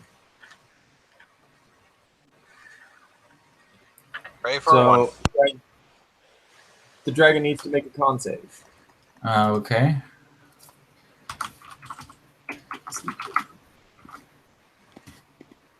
$15. Oh, darn it. Plus 5 on con save. It's a big dragon. All right. So again, you try to force push this dragon, and it does not want to budge. And you're not feeling very good. You can still feel this poisonous bile in your lungs as it's almost strangling you. Up next is Joe. All right. So how far away is the dragon from where I am right now? I'd say you're like probably 40 feet away from the dragon. Okay. How far away is the mystic? The mystic is probably like 25 feet away from the dragon. Being modest, I guess. Okay, so he's like 15 feet away. He's like 15 feet away from you. Okay. What kind of action would it be if I want to drop some of my items on the ground? Would that be like my full action? If you're dropping one, it would be an interaction. An interaction? To drop one. If you want to drop a bunch, it would be your action. Oh, so I could just like drop a thing as I'm like running by? Yeah, you drop a thing, yeah. Alright, to run forward, stop for a minute, toss my my buddy a holy water. And then I'm going to charge at the dragon. Get up in Alright, its face again. Alright, so that is a 18. Does an 18 hit? Yep. Alright. That is a 5, 10, 11, 14 damage. Yeah, you cut into this dragon. You almost sever a wing. This creature howls out in pain.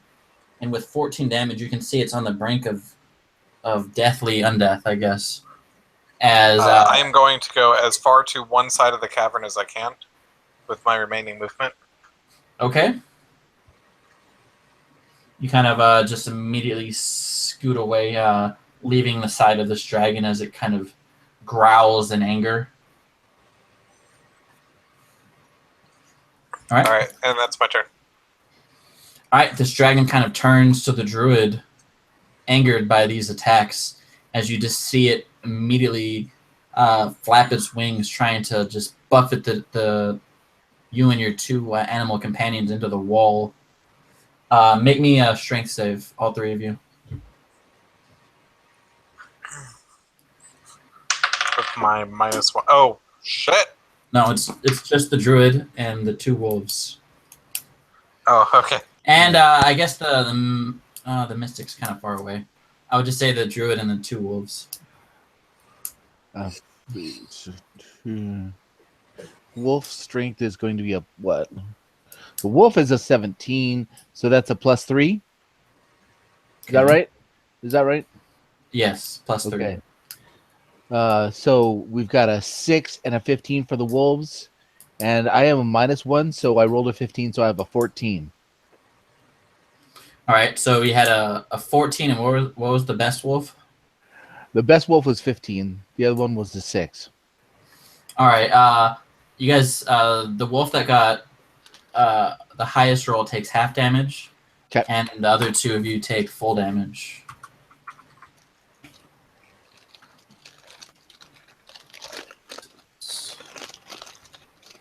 All right. The ones who failed take 11 damage as the wings of this creature just slam you into the wall. Okay. And the wolf that passed takes 5 damage. And then for its second attack, you just see this wolf kind of stare up at this dragon, and the dragon just tries to rip it in half.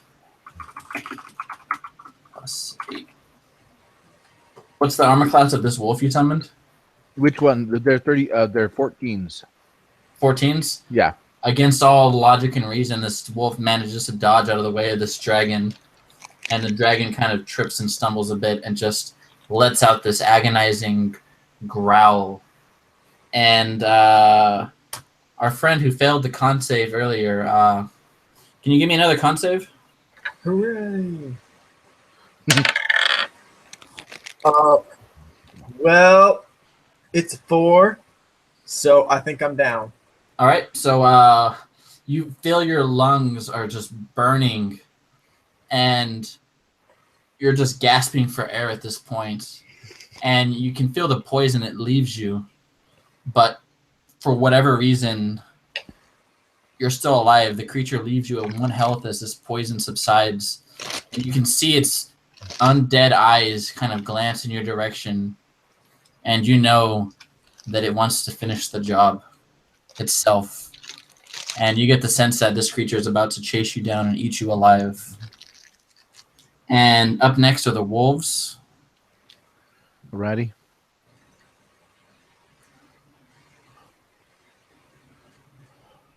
So,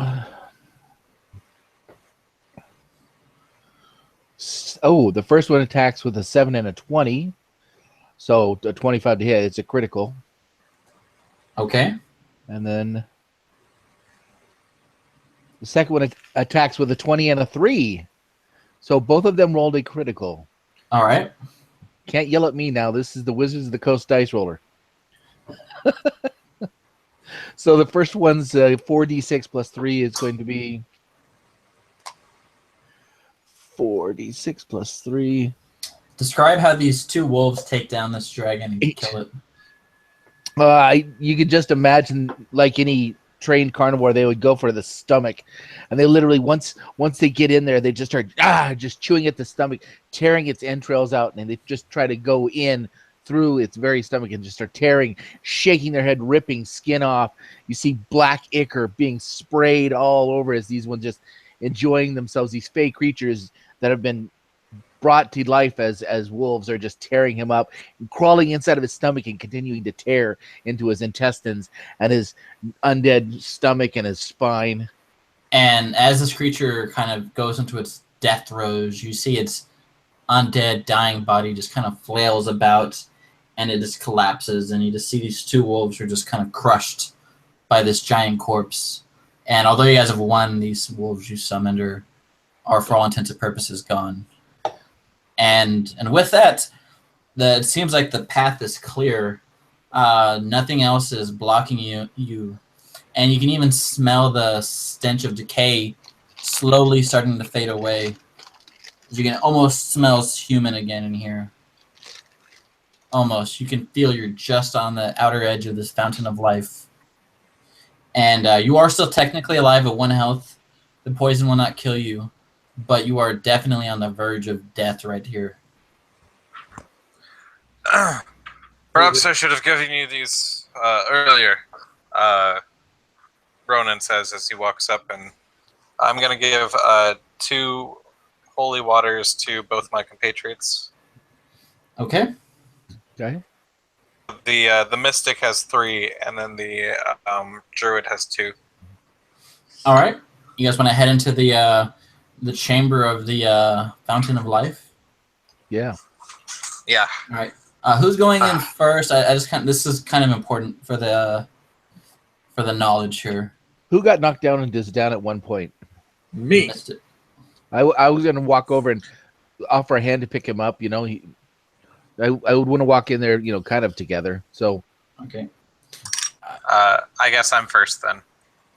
All right. Our I've rogue been is kind of first? leading the way. All right. Yeah.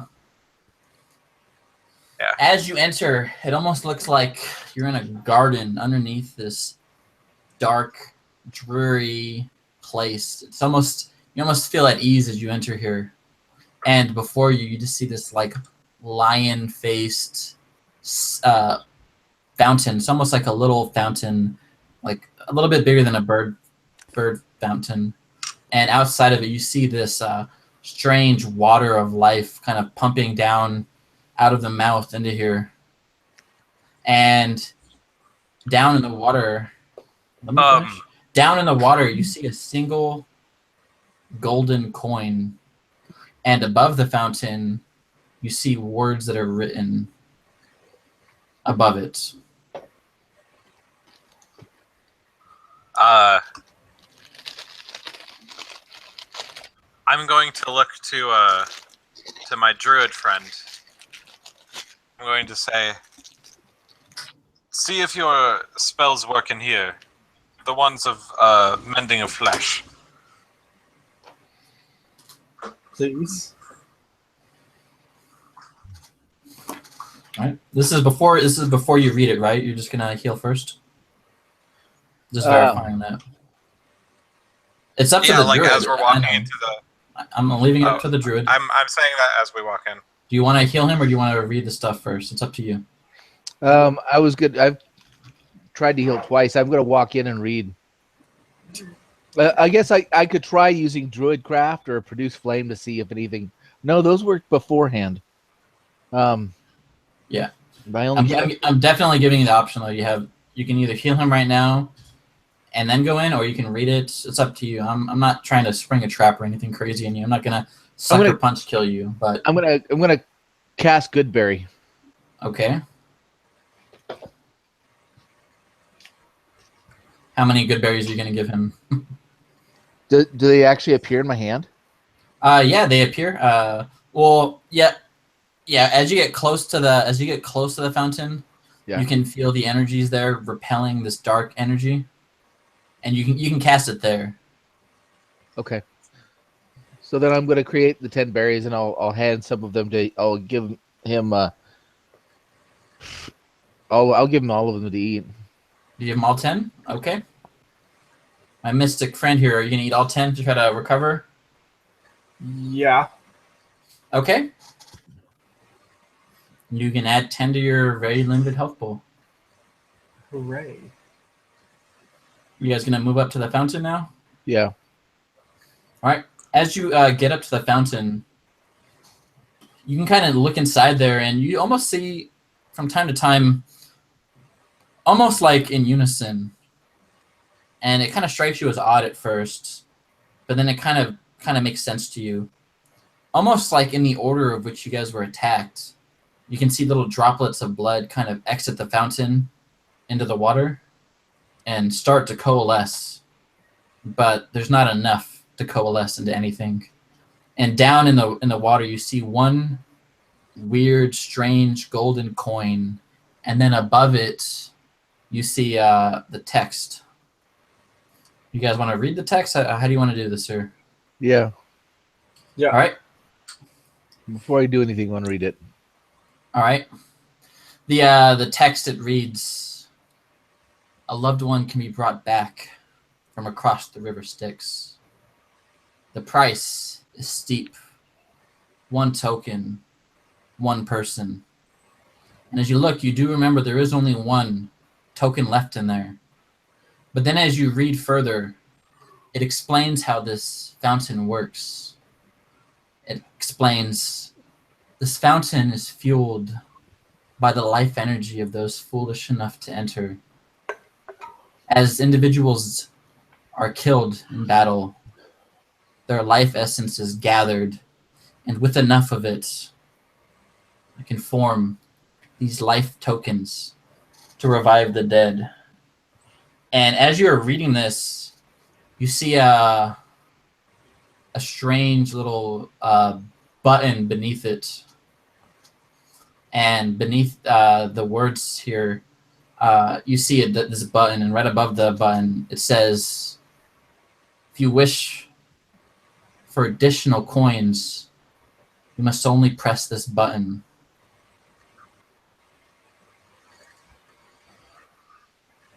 I'll press the button. As you push the button, you see this fountain lift up, and you see one more set of lines, perhaps the most ill and ominous of lines.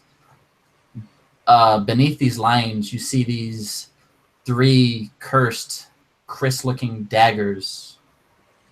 And it says, "If you wish for another coin, all you must simply do is slay one of the people at this fountain, and you may claim their soul as your token of life."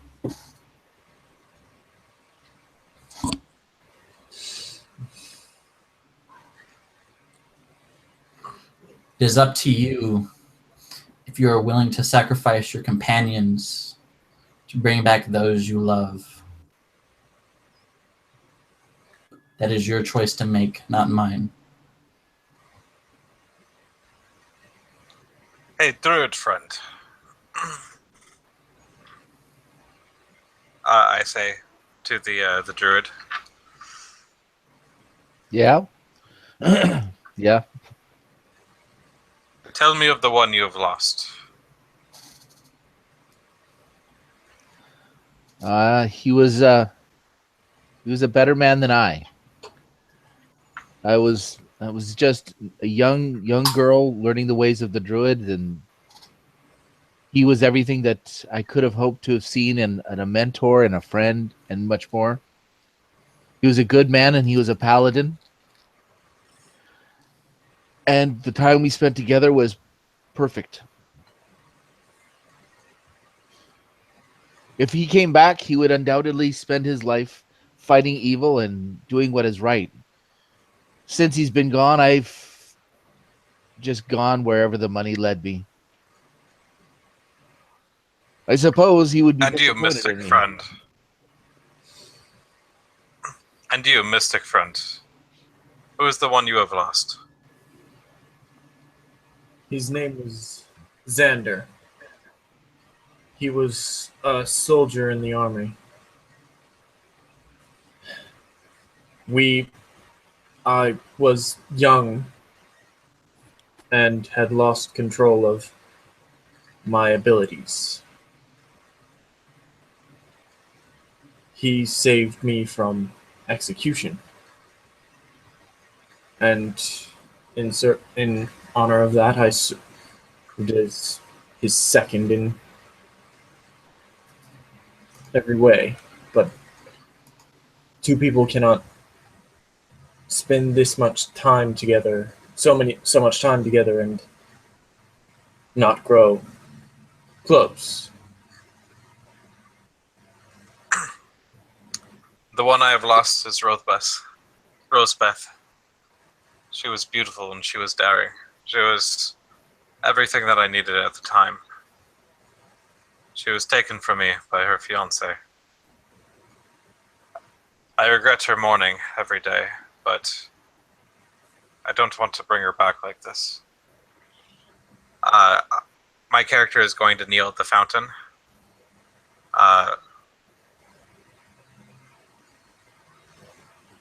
One of you should take my life.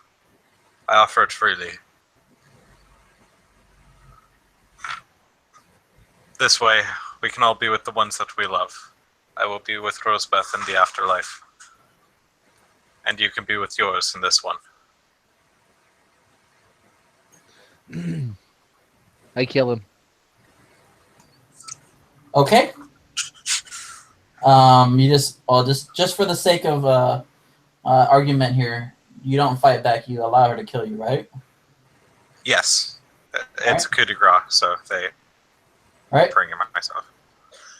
Well, she immediately just stabs you in the neck, and you fall to the ground, your life force leaving you.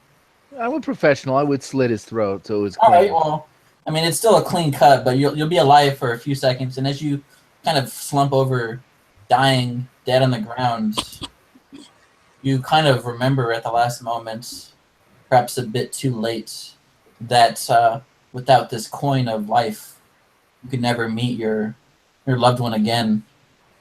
And with that, your friend collapses dead on the ground, and as the blood pools on the ground, after enough time passes, you see another coin form up in this fountain as his blood seeps back in, and you see a second golden coin there.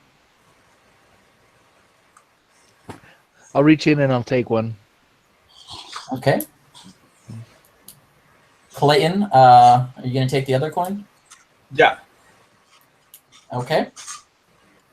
And as you you grab the coin, you see there's none left, obviously, and nothing crazy happened. Your friend is still dead on the ground, but you see the life is long faded from his form, as he seems to be dead on the ground now. What do the two of you wish to do? I'm going to carry him with me. Okay.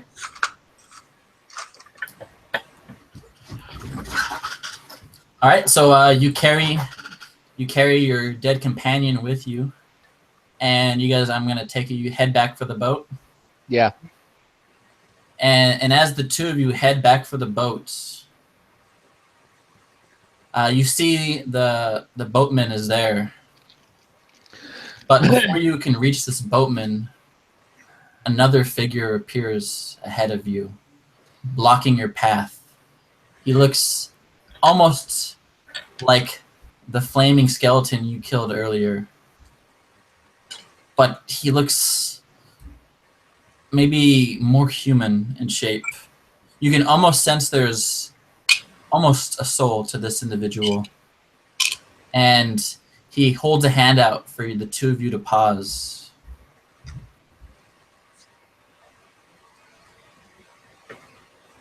Speak. And he looks almost resigned, like this is not something he wants to do. But he kind of speaks to the two of you. Have you heard the tale of the foolish man who sacrificed his life to bring back his beloved in this very dragon shrine? No. I've not heard of such tale. He looks to Clayton. Have you heard this tale? No. And he kind of frowns a bit, sad that you haven't heard his tale. And he just kind of shrugs. It appears that my brave actions have been lost to time, but I believe I deserve such a fate. Regardless, I was once a brave warrior who served the mighty holy knight in his youth, and after we saved the world, my beloved died a horrific death, and I couldn't live life without her, so I sacrificed my soul so that she may live. Little did I know that such an action was the most foolhardy of actions, for I am stuck here until the end of days, forced to kill adventurers who enter here. But I was told there is but a simple price I must pay. If you were to just simply allow me but one of your golden coins, I could pay the toll and cross the river Styx and be with my beloved until the end of days. Could you perhaps afford me the rest I so desperately desire?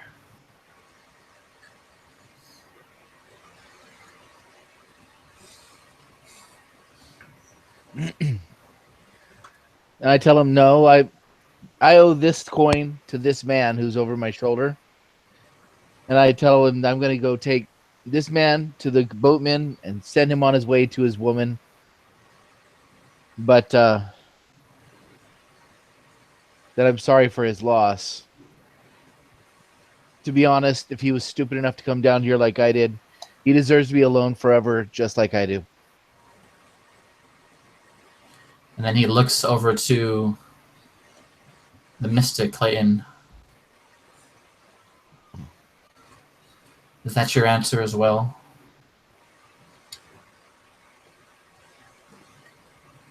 It has plagued my mind since I entered. Whether or not Xander would approve of my actions. And I think for the man who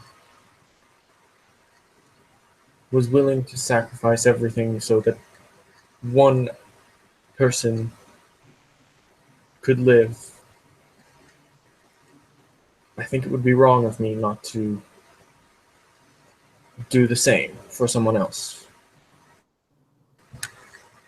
So you may have my coin.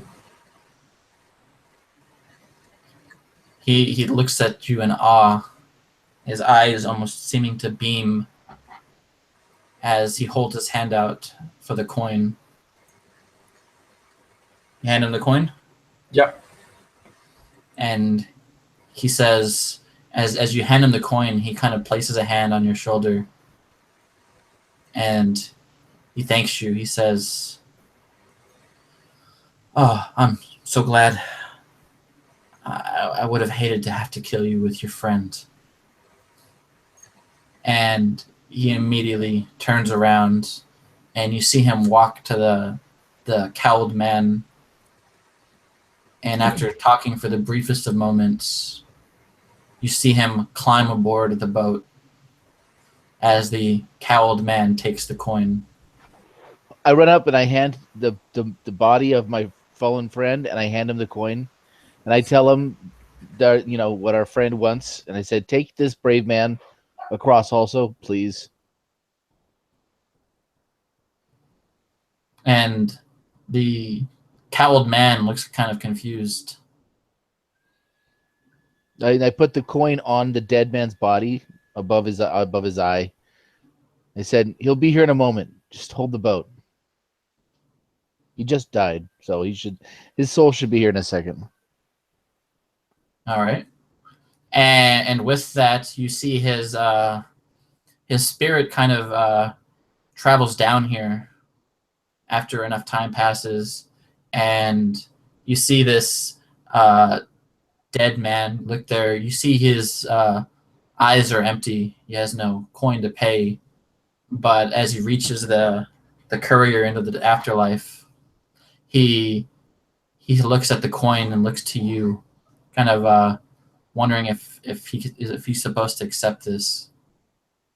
And I'll just tell him, you know, he wouldn't have recognized me and what I've become since he died. I couldn't do that to him. He probably still has good memories of me. Enjoy your afterlife. And with that,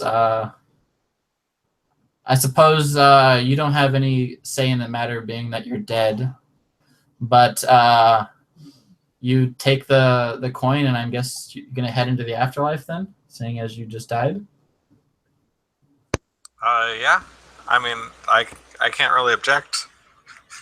Yeah. So you get back on the boats, and the undead man kind of looks at the two of you who are still alive, and he kind of waves you off, and he says, "Strange. I don't remember the last time someone came here with the coins and left with no one to revive. You three are interesting." And with that, you see him push off from the dock, and you see him ferry the spirit of the long departed hero and your companion into the darkness. And with that, the two of you are still here on the docks. What do you wish to do? You have any last parting words? I'll lean to my friend who I've made, and I'll say, I heard of a paying job if you want to go back up topside. I think I may need to rest for about a week before I try anything that pays. It'll take at least 2 weeks by land, and I think it's about a 3-month journey by boat, but the money's good and the ale's free. Then I suppose I would be foolish to turn you down. Got nothing better to do. And as the two of you stand talking, you almost feel like the stench of decay just lightens just considerably. Almost as if the fiercest guardian of this cavern has left to move on into the afterlife after what seems like decades or hundreds of years. You're not sure. And with that, although you can still sense some dead about, it's rather mundane for the two of you to leave. You kill off a few zombies, you run away from the others.